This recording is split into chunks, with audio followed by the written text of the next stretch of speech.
And so I was invited to come and speak here today.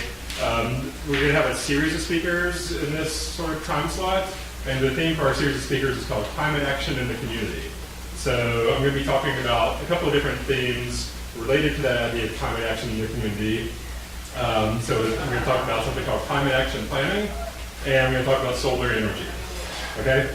So to start off, as I said, I'm a professor of urban and regional studies and planning. So has anybody heard of urban planning before? Not you, Carlisle. Okay. Okay, good. Not you either, Sophia. Okay, so you guys have a sense of what that is, and I like to describe it as a process of thinking about the long-term needs of the community and figuring out ways to address those needs through local action.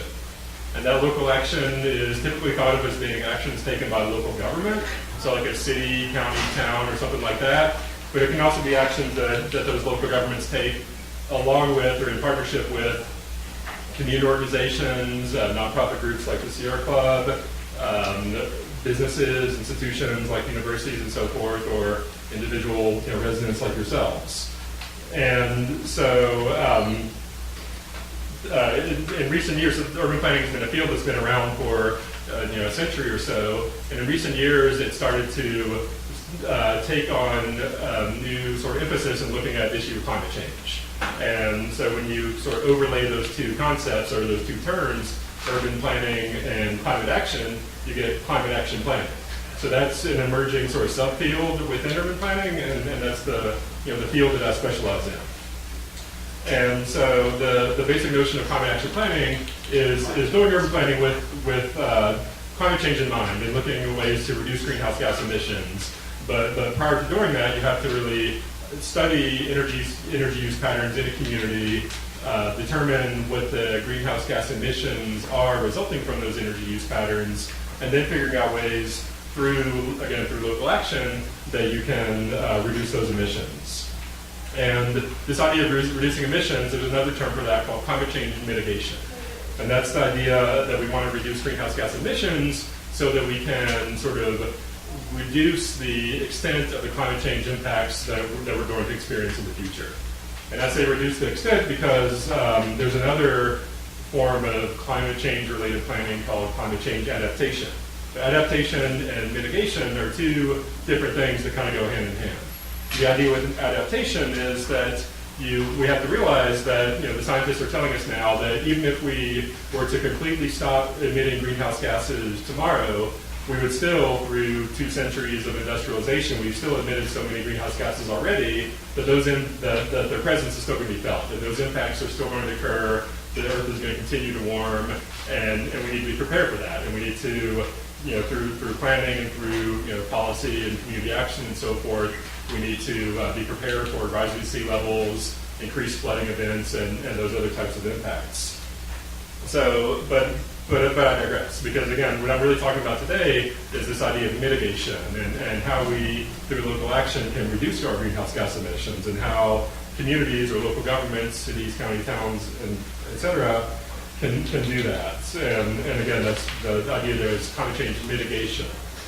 And this is something that is becoming increasingly popular, and hundreds of cities across the U.S. and thousands of cities across the globe have started to adopt what's called a climate action plan, or to sort of more generally think about climate action and the climate change or greenhouse gas implications of actions that they take in planning.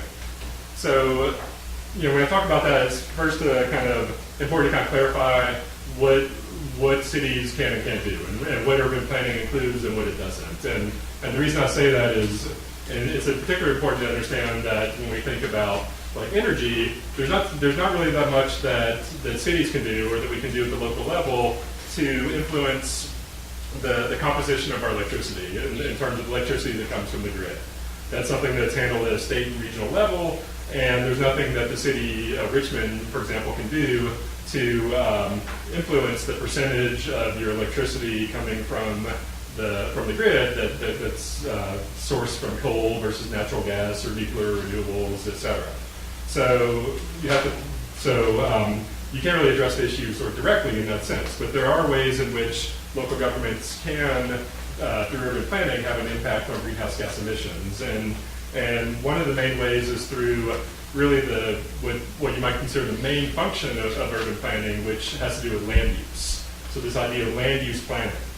And what that means is a city or a county or what have you using its powers of zoning and other sort of related functions that it has to influence the distribution of land uses through the community. So that means determining where residences should be and whether those should be single family versus like multifamily, like apartment buildings, looking at commercial businesses as well, industries, factories, etc., and figuring out the layout of the land and how those different uses are distributed through a community. And that has greenhouse gas implications in a couple of different ways. Most kind of obviously is that the distribution of land uses affects our ability to the way in which we travel and our ability to use alternative modes of transportation as opposed to driving is really improved if we have better land use and that we're able to live closer to shops and restaurants and so forth and places of employment, as well as living in patterns that are more sort of conducive to mass transit. Now, I'll get back to that in a second. Another way in which it's relevant is that the design and layout of buildings can actually have an influence on the amount of energy that those buildings need for heating and cooling. So good land use planning can not only reduce the transportation-related emissions, but also emissions from the energy we use in buildings for heating and cooling. So the second major piece, which I've already started to touch on a little bit, is transportation. So through urban planning, we, local governments have a lot of influence over the transportation infrastructure in their communities and in their regions. And that's obviously important because we're starting to see the more progressive communities start to shift away from an entire emphasis on roads and automobile-based transportation infrastructure to start to also provide opportunities for better mass transit and bike and pedestrian infrastructure. And we've started to see Richmond making some progress in that area, as I'll talk about in a moment. But it's also important to think about the ways in which land use planning and transportation go hand in hand. And I kind of alluded to this a minute ago in the sense that better distribution of land use make it more possible to make certain trips to go shopping or go to events like this or what have you, via mass transit or via bicycling or walking. So there's a relationship there. And that relationship is particularly important when you think about rail-based mass transit, like light rail systems, metro systems, subways, and so forth. Because for those to be viable, they really need a concentration of residential and commercial activity along the corridors that they serve, and particularly around the stations, the metro stops, the light rail stops, etc. And a good example of a community that's kind of famous for doing a good job with this is Portland, Oregon. Okay, and Portland's very well known in planning circles and environmental circles in general. And what they've been able to accomplish is, on the infrastructure side, building this very impressive network of light rail systems. So they have multiple light rail lines going throughout the city, but they've also used their land use procedures and their zoning to really concentrate development in the areas that light rail serves. And every stop is has a concentration of mixed-use development, housing, commercial opportunities, employment, places of employment, et cetera, around those stations. And a little bit closer to home, another place that's done a good job of this is actually Arlington County. Many of you are probably familiar with sort of the layout there and how around the metro stops you see concentrations of taller buildings, apartment buildings, mixed-use developments where you'll have like stores on the ground floor, offices above that, and residences on top. So those and just a greater density of activity in general around those metro stops. And then the farther you get away from those metro stops, the less dense the land use becomes, and you see more sort of conventional single-family homes. And so that's something that planners in Arlington had the foresight to think about like 40 years ago when the metro system was first being constructed, and they put in place the land use zoning rules to allow that type of development to occur and to continue to occur as it is today. So what's going on in Richmond with respect to urban planning and climate action? Quite a few things. First, I want to talk a little bit about the different types of plans that the city of Richmond has to address this. First of all, there's something called the RVA Green Sustainability Plan. Has anyone heard of this? This is the sustainability plan that the city of Richmond adopted back in 2011, and it in some ways functions like a climate action plan, what I was referring to earlier, where you sort of measure energy use and projected the future and quantify the emissions coming from that. So it does that, but it's also sort of bigger than that because it touches directly on other environmental issues like water quality and recycling and things like that as well. And it's important for a couple of reasons. One is that it kind of gives the fact that the city actually adopted this plan gives legitimacy to the notion that environmental issues and sustainability are something that's important for us to try to address and improve upon here in Richmond. And it also goes on to provide guidance on how we can actually accomplish that. But aside from the sustainability plan that's been in place for a few years now, there's some more important things going on right now. One of which is that the city is just now embarking on a process to update what's called its master plan. And the master plan, some places call the comprehensive plan. It's the overarching, the document that provides overarching guidance for how the city is going to develop over the coming decades. And this addresses issues like land use and transportation, as I've been talking about. It'll address environmental issues directly. It'll also touch on things like public safety, economic development, and really any sort of sphere that local government touches upon. And this is being updated right now, and this is something that only happens once every 10 or 15 years. So the city is just starting this process. There's going to be public meetings, and those are going to be the opportunity for you guys and those of us who are concerned about environmental issues to get out and make our voices heard and try to ensure that sustainability and climate action are major themes of that document once it's ultimately published. And if we're successful in that, that will, here become a guiding force that the city then follows for the next couple of decades. So that's going on. There are also some exciting things happening with mass transit. I'm sure a lot of you guys have heard of this, the GRTC Pulse. Does that mean anything to you guys? Okay, the Pulse is a new mass transit system that Richmond is putting in place, and it's what's called a bus rapid transit system. The idea of which is it's sort of like a combination between light rail and a bus.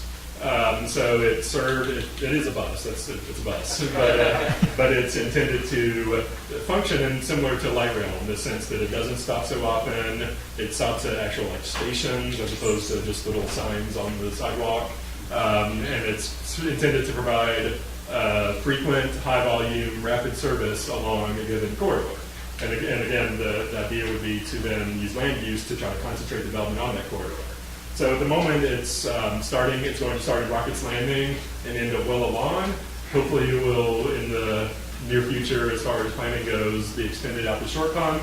And then if it's successful, we'll likely see additional lines serving other corridors through the city and the region. But success is really only going to happen if it's used, right? So once that's built, it's important to get out there and show interest and use it so that the city will expand that network. Now, another thing that's going on is, and the GRTC Pulse is actually under construction as of this week, in theory. I haven't actually been out there and seen the construction activity, but that's what I understand. Another thing that's happening is the Transit Network Plan. The Transit Network Plan is a new process that GRTC is starting to think about in light of the fact that this new, rapid transit system is in place. How do we redesign our other bus networks to best sort of work with that? And so it's turning into an opportunity to really think about revamping the way in which the bus system operates as a whole. And so again, that's an opportunity to get out and get involved. And for example, if you were someone who feels like you would like to take the bus to sort of demonstrate reduction of your carbon footprint, but the bus doesn't really serve your needs the way it's currently aligned, the way the routes function now, this is an opportunity to try to sort of influence the way that the routes will be in the future. Now, most of the meetings for that have already happened actually. There's one remaining next Wednesday, August 24th at the Calhoun Community Center. There's also an online survey that you can fill out, and I believe other ways that you can submit comments through email or writing a letter, things like that. So just Google Richmond Transit Network Plan, and you'll find the information you need about that. So another thing that's happening is a bike share program. You guys heard about this? So this is big news as of this week. Has anybody used the bike share system before, like in DC or other places? So DC has a huge network. A lot of cities, like in Europe, for example, other big cities across this country have them. And they're often thought of as something for tourists. Certainly they're useful for tourists and popular among tourists. But I believe that they can really have a role and a function for residents of the city as well. Not so much, I imagine a lot of you guys probably bike all the time, have your bikes and have them with you everywhere you go. You're probably not going to be using the bike share. But others of us bike / also drive or maybe ride the bus or use a variety of different modes. And if you've ever, I've certainly been in the position where I am at the office and didn't ride my bike there and suddenly realize I need to go somewhere that's 10 blocks away, and I think, oh, I wish I had my bike now. And well, now I do, because the bike, once this is built, is going to be a few blocks away at a bike share station, and I can hop on that and take it to where I want to go and reduce my carbon footprint along the way, rather than like, I guess I take Uber now in that situation. So bike share is happening. It's called B. I don't know where the name came from, but that's what we're calling it. They're going to be yellow and black. Go rounds, I guess.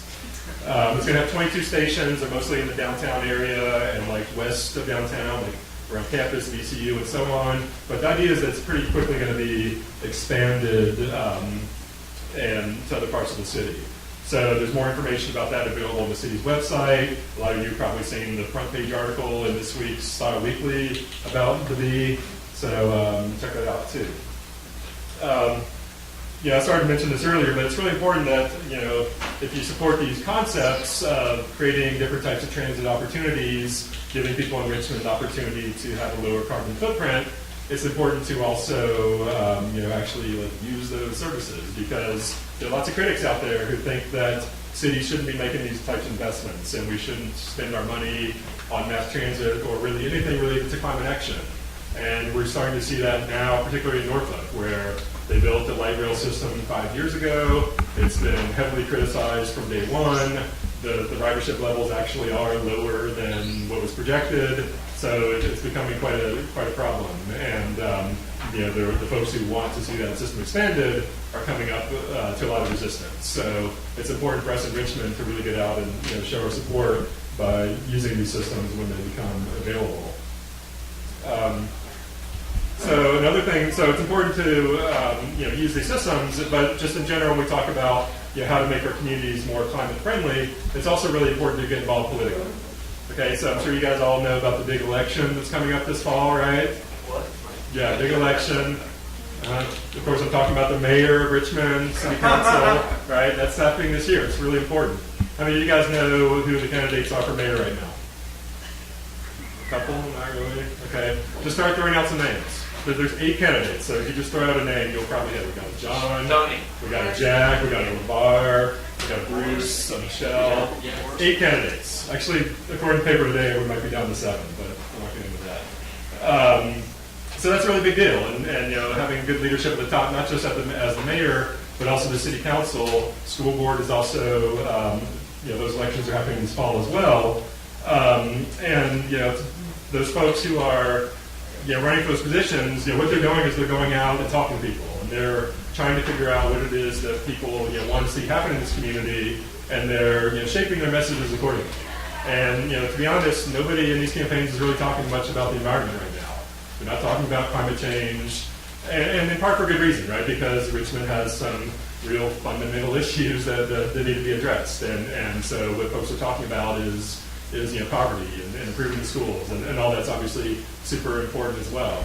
But for those of us who want to see the city continue to move in a better direction for the environment, sustainability, and climate action, we need to make sure we get out there and let those candidates know that those issues are important too. People are going to be thinking about those issues as they go to the ballot box.